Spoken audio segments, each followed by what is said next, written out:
Question 13. Alright, let me take you guys over to the 3D model. So this is our graph, and this is going to rotate around that axis of x equals 1. So try to picture that before I show what it looks like. Oops. Like that. So it makes this kind of a donut shape, but without the hole. And then to work out the volume of that, we just cut that into cylindrical shells, like so. And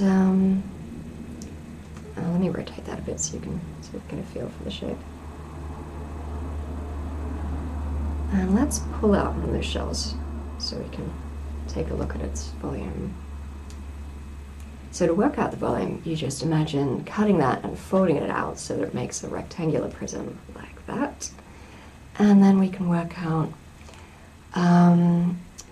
that is 2 times y, because it's going from like negative, well, the negative solution of the equation. The equation was y squared equals x times 1 minus x squared, like that.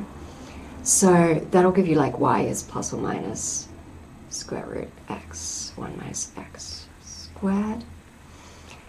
So you'll get like the positive solution for here and the negative solution for there. So you could just take the positive solution and multiply it by 2, and that'll give you the whole height of the shell. So 2 times that will be the height. And then the sort of the thickness of the shell is whatever change in x we choose. So the sort of the step value. I think I've chosen it to be 0.1 here. So x just steps up by 0.1 each time.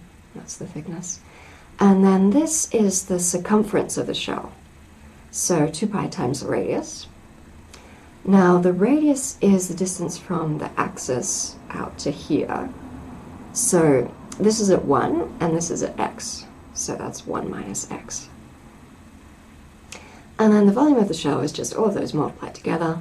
So you've got the 2 pi 1 minus x times the 2y, which is 2 root x 1 minus x, and then times the delta x. So let's just simplify this a bit. We've got 4 pi root x times 1 minus x squared, because you've got the 2 of them there, times delta x. So that's for one cylindrical shell. If you're doing all the cylindrical shells, then you add them all up with x running from 0 to 1. And then if you want to do an infinite number of shells, so considering the limit of this as delta x tends to 0 and the number of shells increases, we just write long s, from 0 to 1, 4 pi root x 1 minus x squared dx, which is just an infinitely small delta x. So that's the integral we want to do. Let me just take you back over here. I'll just show you what I would do in an exam, because obviously I don't have the 3D model to write on. What I often do is just draw a little band in like that and imagine rotating that around. So, and then you can write on here like that's 2 times y, where like that's the y value. And you can see the radius a lot easier on this than on the 3D model, I think. So that distance there is 1 minus x, and then that is the delta x. Okay, so we want to do the integral from 0 to 1 of 4 pi root x times 1 minus x squared dx. Let's bring the 4 pi out the front, because that's a constant. And then you've got, we really need to expand this because we can't integrate it in its present form. So that makes 1 minus 2x plus x squared dx. And then let's multiply through by the root x as well. And it's much easier to integrate it if you put it into index form. So this is x to the half. And then you've got x to the half times x to the 1. So x to the 1.5. Which is 3 on 2. Much easier to work with improper fractions. And then we've got x to the 2 times x to the half, so x to the 2.5, which is 5 on 2. Okay, so add 1 to that power, that makes 3 on 2, and then we have to multiply by 2 on 3 to compensate for the 3 on 2 that comes out the front when you differentiate. At least that's how I think of it. And then we've got, add 1 to that, 5 on 2, then you have to multiply by 2 on 5, and you've got the 2 there, so that makes 4 on 5. And then we've got x to the 7 on 2, and you add 1 to that, and then multiply that by 2 on 7. And then we just need to plug in the 1 and the 0. So we get 4 pi, all of those are just 1, so 2/3 minus 4/5 plus 2/7. And then when you plug 0 in, it's just all 0, so. Okay, and then you can put that into your calculator. That makes 16 on 105. So 4 pi times that, which makes 64 pi on 105. And that's the answer to that one. Part B. Alright, so let's work out the modulus of z. What I like to do is write modulus of z squared, and then there won't be square roots over here, which I find a bit messy. So you'll have the real part squared plus the imaginary coefficient, I guess, squared. And then what I would do here, because we want to end up with like sine theta, not sine 2 theta, I would replace these with something in terms of theta. So cos 2 theta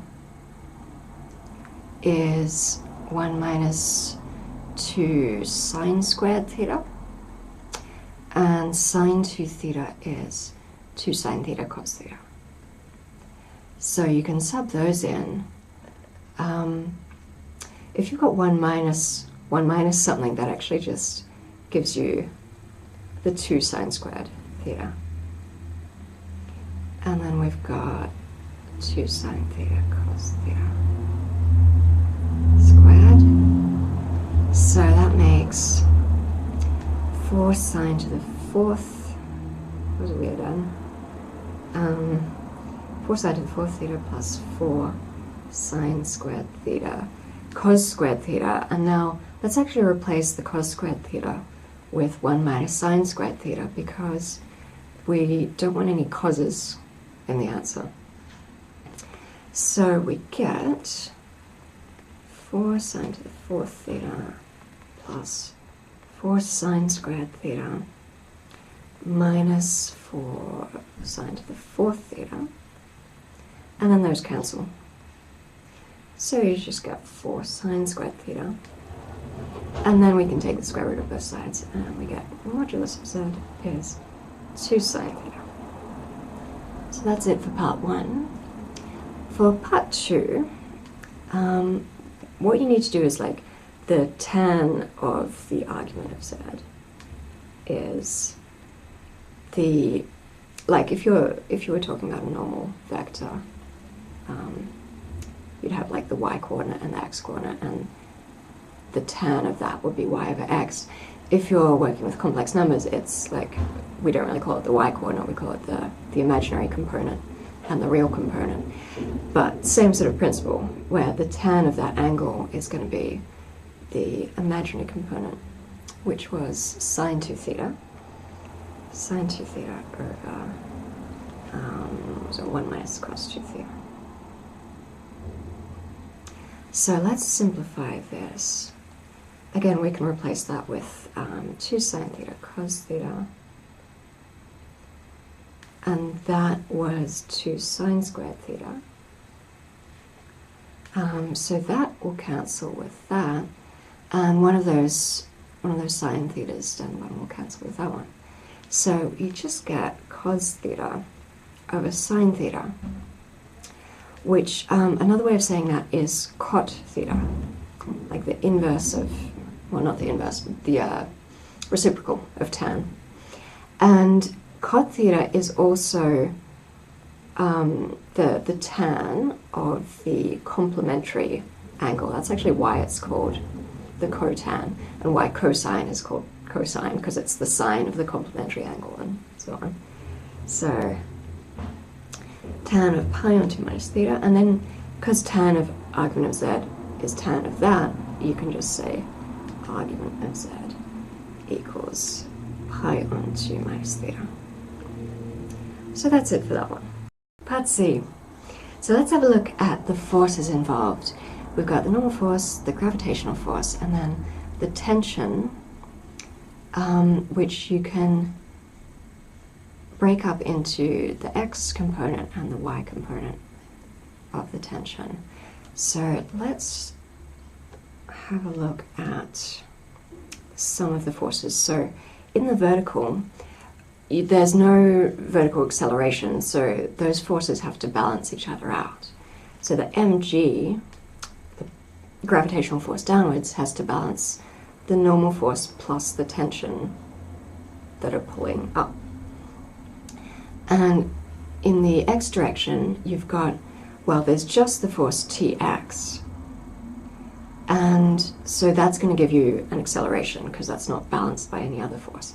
So if something's moving in a circle, then its acceleration is going to be omega squared times the radius, and then force equals mass times acceleration, so multiply that by m.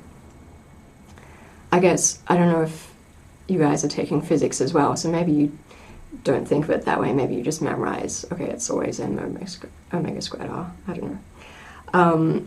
So we've got these two things, and then with this inequality, what you need to do to get that is use the assumption that n is going to be greater than or equal to 0. Because, well, unless the surface is sticky or something, but the normal force can't be pushing this downwards, it's only pushing up. So let's rearrange this to get n, because then we can use this fact. So n is mg minus ty. So if n is greater than or equal to 0, we can say that mg minus ty is greater than or equal to 0. So let's have a look at ty. I mean, we want to think about what we need to eliminate from these equations to get to here. So there's no, there's no ty in here or t at all. But there is a cos theta. So that's theta there. Cos theta will be ty on t. So we can say that ty is t cos theta. So now we still need to get rid of the t. So let's have a look at this equation and see what we can get from there. So tx would be sine theta times t, but there's no sine theta here. So let's look at how L could become involved in the equation. So this triangle here is actually similar to this one. So the ratio of the sides is the same as ratio of like L over R. So you could say that T is L over R times Tx. So you can plug that in here. Let me just write it over here. So T is L over R Tx, which is L over R times this. So R's cancel, and we get L omega squared. And then you can plug that into here. So mg minus Lm omega squared cos theta greater than or equal to 0. I mean, there's so many different ways that you can solve this with, like, subbing things in at different points and so on. Okay, so now we just need to rearrange this to get omega squared. So I'm going to take all of that and add it to both sides to get mg greater than or equal to Lm omega squared cos theta. And then we can just divide by cos theta and Lm. And let's flip it around the other way too. So omega squared less than or equal to mg on Lm cos theta, and then those cancel. So g on L cos theta, which is what we wanted. So that's it for that one. Part D. So if we want to work out the distance from P to S and from Q to R, it would help to know the coordinates of R and S. So R is the x-intercept of this line, which has that equation. So we can say y equals 0 there, and then plug that into here. So x plus 0 will be c times p plus q. So R will have the coordinates. X is just c times p plus q, and the y is 0. And at S, we've got that the x coordinate is 0. So we can plug that in there. We get PQY is c times p plus q. So let's divide both sides by the PQ. C times p plus q over PQ. So S will have the coordinates 0, c times p plus q over PQ. Alright, so now we can work out PS and QR. Again, what I like to do is just write PS squared, because I don't like having square roots everywhere. I just find them messy. So PS squared will be, what was P? P was those coordinates. So, and S is there. So you've got like CP minus 0, squared 0, that minus that. And then for the y's, you've got the C on P minus this. And that's squared. So let's simplify this. That just makes c squared p squared. And then let's make a common denominator here and combine these. So multiply that one on top of the one by q. So you'll get CQ. And let's expand that bit. So you've got minus CP minus CQ.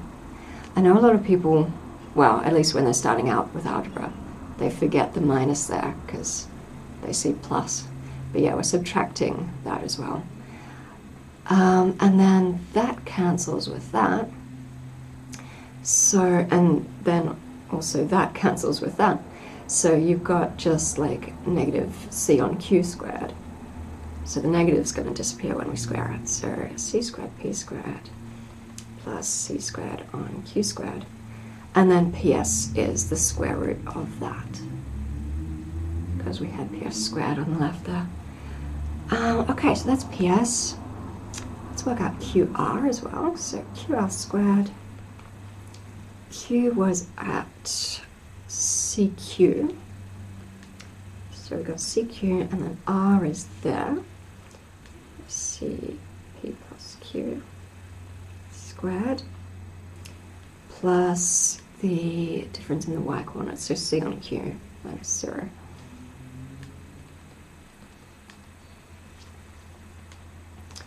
Okay, so if you expand that, you get minus CP minus CQ. So that actually cancels with that. So you've just got minus CP squared, so C squared P squared. And then that is just C squared on Q squared. So QR is the square root of that. So let's pretend that I did that one first, and then you'd get down here and then you'd say, oh, that's the same as that, so that equals QR. And then that's it. Part 2. So I think this one is quite confusing at first, trying to work out how to use part 1 in this. So part 1 was saying that when we've got this line cutting the hyperbola, we've got that distance is the same as that distance. So with this one, that's going to mean that the distance from there to there is the same as the distance from there to there. And then if M is the midpoint of AB, so M is halfway between A and B, well, if that length equals that length, then M is also the midpoint of these two intercepts. So it's like that length is the same as that length. It's halfway between those two. So what I would do to express that is like, let's call that C and that D. So you could say something like, let C and D be the x and y intercepts of that line, respectively. So the respectively just means like in that order, so the C is the x and the D is the y. Okay, and then we can work out the coordinates of these. Oh yeah, and then maybe we can say something about M being the midpoint of that.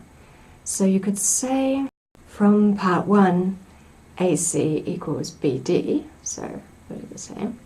Therefore, M is also the midpoint of CD. Okay, so let's work out the coordinates of C and D. Now, C was the x-intercept, so we can say at C, y equals 0, and then we can sub that in here to work out x. So 0 equals tx minus at squared. Let's move the at squared over the left. So at squared equals tx, and then divide both sides by t. So x will be at. So we've got c is then at at, 0. And we can do a similar thing for d. At dx is 0. So let's sub that in there, and we just get y is negative at squared. So d is at 0, negative at squared. And then m is the midpoint of these two, so that plus that on 2 is at on 2, and that plus that on 2 is that. And then we have to show that m lies on this parabola, 2x squared equals negative ay. So we just have to show that that equation is true for x equals that and y equals that. So you might say something like, at least this is what my maths teacher always used to say, if you have to say to prove that 2x squared is negative ay. So we can look at the left-hand side at 2 times at on 2 squared, which is 2 times a squared t squared on 4, which is a squared t squared on 2. And then the right-hand side, so this bit is negative a times the y, which is negative a t squared on 2. And then the negatives cancel, and we get a squared t squared on 2, which equals the left-hand side. So then you can say, therefore, m lies on the parabola 2x squared equals negative ay. And that's it. Alright, if you're still confused about any of these questions, then leave me a comment below. And I might put the code for those 3D models up on GitHub. And I just made it in FreeCAD. And it's just a bunch of Python code, so feel free to use that if you want. Yeah, so give me a like if you want me to make more videos like this, and stay tuned for question 14.